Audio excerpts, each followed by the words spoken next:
Okay, so let's get right into it. We're talking about a political leader's really surprising defeat and his pretty unconventional and sometimes bizarre path back to power. It's a comeback story, for sure, but one with a lot of twists. So, you've got to remember, just a few months back, this was the political landscape. In January, Conservative leader Pierre Poilievre was riding high. Polls showed his party a full 20 points ahead. It really looked like he was a shoo-in for the Prime Minister's office. But then, bam! The April election brought this stunning reversal, not just for his party, but for him personally. So, the election laws created this huge political problem. As the leader of the opposition, Poilievre was suddenly on the outside looking in, having lost the very seat in Ottawa that he'd held for 2 decades. What this really means is, right when the new government is enjoying its honeymoon period with the public, its main critic is basically locked out. So instead of challenging the Prime Minister in Parliament, he's stuck doing media scrums on the building's front lawn, which, really diminishes his national spotlight. So, how do you get back in the game? Well, the solution came from the Conservative heartland. We're talking about a sprawling, rural Alberta riding called Battle River-Crowfoot.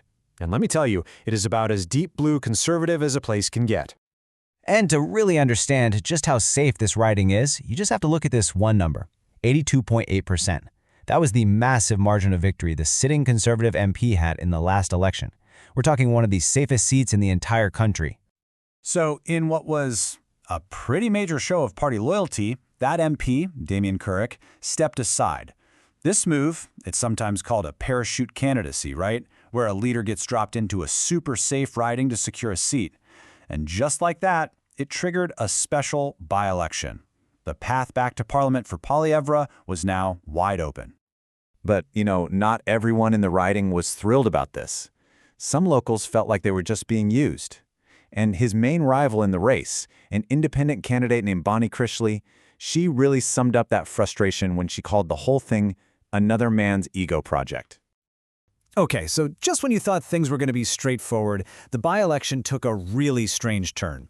All thanks to an electoral reform protest group called the Longest Ballot Committee, who decided to make this race their next big statement. And the result? Well, it was pure chaos.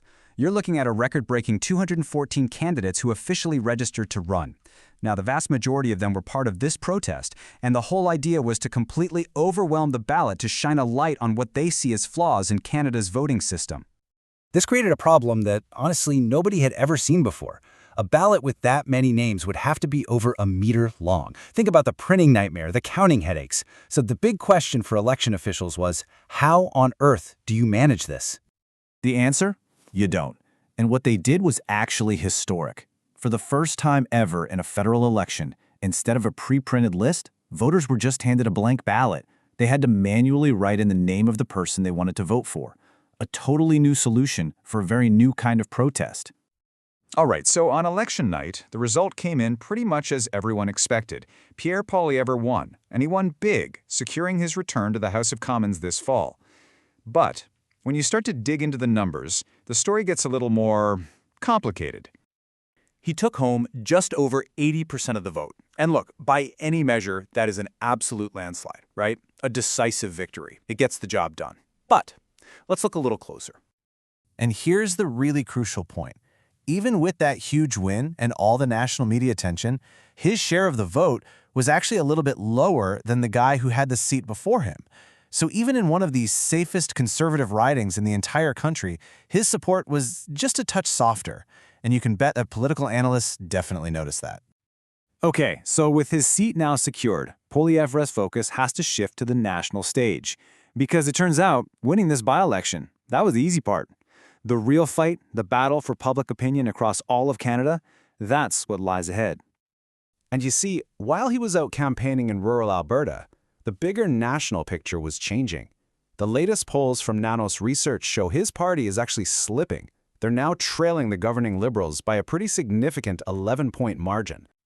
The challenge looks even bigger when you look at it on a personal level. When you ask Canadians who they'd rather have as Prime Minister, Mark Carney has a commanding 2-to-1 lead over Poilievre. That is a massive gap to try and close. And if that wasn't enough, a recent Angus Reid poll paints an even starker picture of his image problem. Get this, half of all Canadians, a full 50%, say they would literally be ashamed to call Pierre Poilievre their Prime Minister. So he did it. He's back in Parliament. He's ready to go head-to-head with the Prime Minister. But with a mandatory leadership review coming up in January and these really tough poll numbers, this by-election win really isn't the end of a battle. It's the official start of a political war for the hearts and minds of Canadians. The big question now is what's next?